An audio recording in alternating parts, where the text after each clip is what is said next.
I'm here today, I should tell you, not as a candidate for president, but as somebody who has spent the last 40 years of his life walking on picket lines with unionized workers. So while 2020 candidates in the Democratic Party are trying to pretend that they've been on the left side of history this entire time, Bernie Sanders actually has a dedicated history of fighting for progressive issues, and not only progressive issues, but just being on the correct side of history.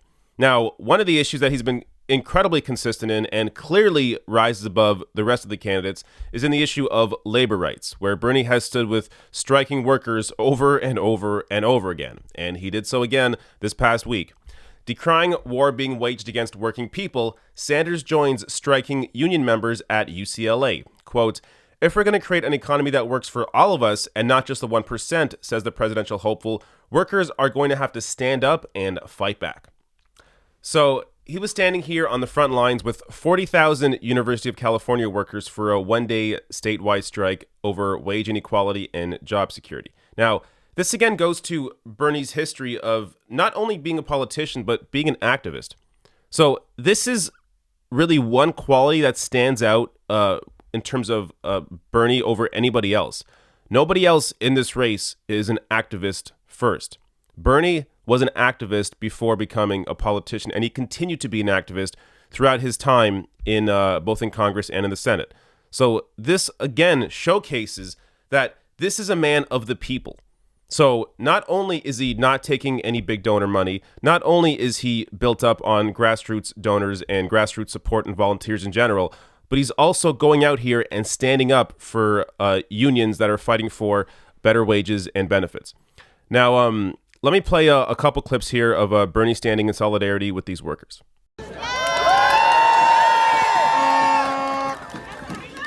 And I'm here today, I should tell you, not as a candidate for president, but as somebody who has spent the last 40 years of his life walking on picket lines with unionized workers.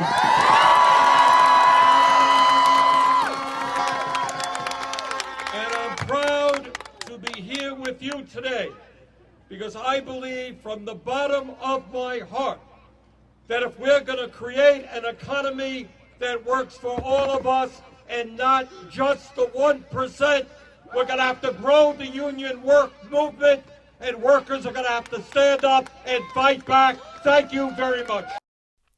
So that was just a short clip from his 10-minute speech at this gathering. Now, I guess the question is, will this do anything? Will this actually help these workers and help them in their fight that they are fighting here for higher wages and more benefits? Well, if you look at Bernie's history, when he has stood with workers, he has a pretty good record. Now, I'm going to show you just two examples here, but there are other examples as well. So first, let me go to this headline from Business Insider. Amazon is raising its minimum wage to $15 following pressure from Bernie Sanders.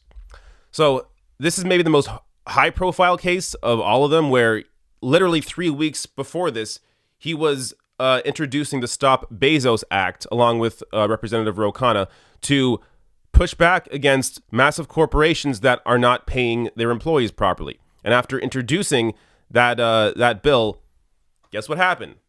That happened. Amazon raised their wages. So look, this kind of pressure works. Bernie now, because of the platform that he's been able to build since 2016, when he's able to put a spotlight on these individual situations and not just, it's one thing to talk in generalities and say, oh, yes, we need to fight with unions and ensure that they're paid properly. But for you to actually go to specific strikes and stand with the workers there and put a spotlight on these specific companies, that puts direct pressure on these companies to actually potentially listen to their employees, as Amazon did there. And here's another example. So back in June, Bernie Sanders spoke at a rally to call for higher wages for Disneyland resort workers. And then just over a month later, Disneyland Resort agrees to deal to raise minimum wage for California staff. So again, another example of Bernie Sanders standing up for workers and the company having to react and actually cave in to these workers' asks. Now, this is just what Bernie is able to accomplish right now without being president. Imagine Bernie as president. Imagine him continuing to do something like this, where there are striking workers in wherever, and he goes to the rally as president and puts a spotlight on whatever company is not paying their workers properly. Now, hopefully, look, I mean, ideally, that wouldn't have to happen, and there would be actual legislation that impacts all large companies to be able to, first of all, allow their workers to unionize in the first place, but then also to pay their workers properly and offer real benefits.